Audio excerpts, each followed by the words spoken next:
ವಸುದೇವಸ್तं ದೇವಂ ಕಂಸಚಾಣೂರಮರ್ದನಂ ದೇವಕೀ ಪರಮಾನಂದಂ ಕೃಷ್ಣಂ ಒಂದೇ ಜಗದ್ಗುರು.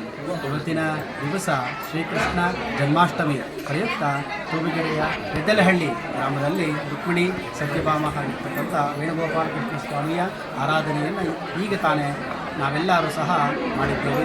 ಭಕ್ತರೆಲ್ಲರ ಸಹಕಾರದಲ್ಲಿ ವಿಜೃಂಭಣೆಯಿಂದ ಮಾಡಿದ್ದೇವೆ.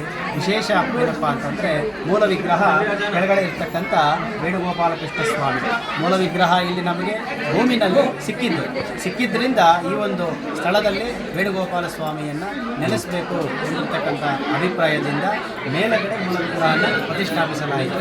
ಈ ಒಂದು ಪ್ರತಿಷ್ಠಾಪನಾ ಕಾರ್ಯಕ್ರಮಕ್ಕೆ ಸಿದ್ಧಗಂಗಾ ಮಠದ ಶ್ರೀ ಶ್ರೀ ಶ್ರೀ ಶಿವಕುಮಾರ ಮಹಾಸ್ವಾಮಿಗಳು ಆಗಮಿಸಿದರು. ಆಗಿನ ಕಾಲಕ್ಕೆ ಜಾಲಪ್ಪನವರೆಲ್ಲ ಇದ್ದರು. ಆಗಿನ ಕಾಲಕ್ಕೆ ಬಹಳ ವಿಜೃಂಭಣೆಯಿಂದ ಇಲ್ಲಿ ಜನ್ಮಾಷ್ಟಮಿ ಕಾರ್ಯಕ್ರಮ ನಡೆಯುತ್ತೆ.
సూపర్ ಸಾವಿರಾರು ಭಕ್ತಾದಿಗಳು ಪ್ರತಿ ವರ್ಷ ಬಂದು ಸ್ವಾಮಿಯ ದರ್ಶನ ಪಡೀತಾರೆ. ವಿಶೇಷವಾಗಿ ಪ್ರತಿ ಶಾಲೆಯ ವಿದ್ಯಾರ್ಥಿಗಳೆಲ್ಲ ಬರ್ತಾರೆ. ಯಾಕೆಂದರೆ ವೇಣುಗೋಪಾಲ ಕೃಷ್ಣ ಸ್ವಾಮಿಗೆ ವಿಶೇಷ ಅಂದರೆ ಮಕ್ಕಳಂದರೆ ತುಂಬ ಪ್ರೀತಿ. ಆಮೇಲೆ ವಿಶೇಷ ಏನಂದರೆ ದೇವರಿಗೆ ಇಟ್ಟಿರ್ತಕ್ಕಂಥ ಸಿಹಿ ತಿಂಡಿಗಳು, ಚಕ್ಲಿ, ನಿಪ್ಪಟ್ಟು, ಕೋಡುಬಳೆ. ಆಮೇಲೆ ವಿಶೇಷವಾಗಿ ಪ್ರತಿ ಮಕ್ಕಳಲ್ಲಿ ಶ್ರೀಕೃಷ್ಣ ವೇಷವನ್ನು ಧರಿಸಿ, ರಾಧೆ ವೇಷವನ್ನು ಧರಿಸಿ ಇಲ್ಲಿ ಬರ್ತಾರೆ. ಸ್ವಾಮಿಯ ದರ್ಶನ ಮಾಡಿಕೊಂಡು ತೀರ್ಥಪ್ರಸಾದವನ್ನು ಸ್ವೀಕರಿಸಿ ಹೋಗ್ತಾರೆ. ಬೆಳಗ್ಗೆ 6:30 ಪ್ರಾತಃ ಕಾಲಕ್ಕೆ ಅಭಿಷೇಕ ಪ್ರಾರಂಭ ಮಾಡಿದ್ದು.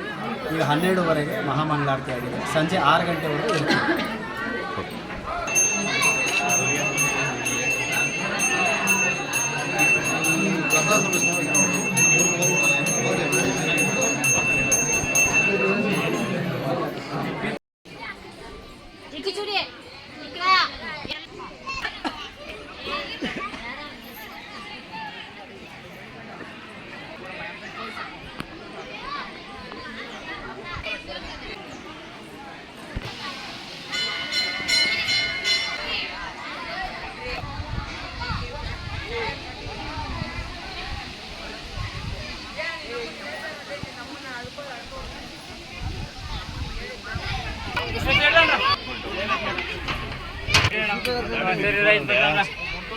ಅದು ಯಾರು ಹೇಳ್ತೆ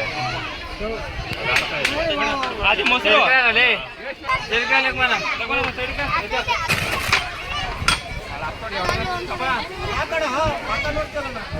ఎక్కడ చూసాడు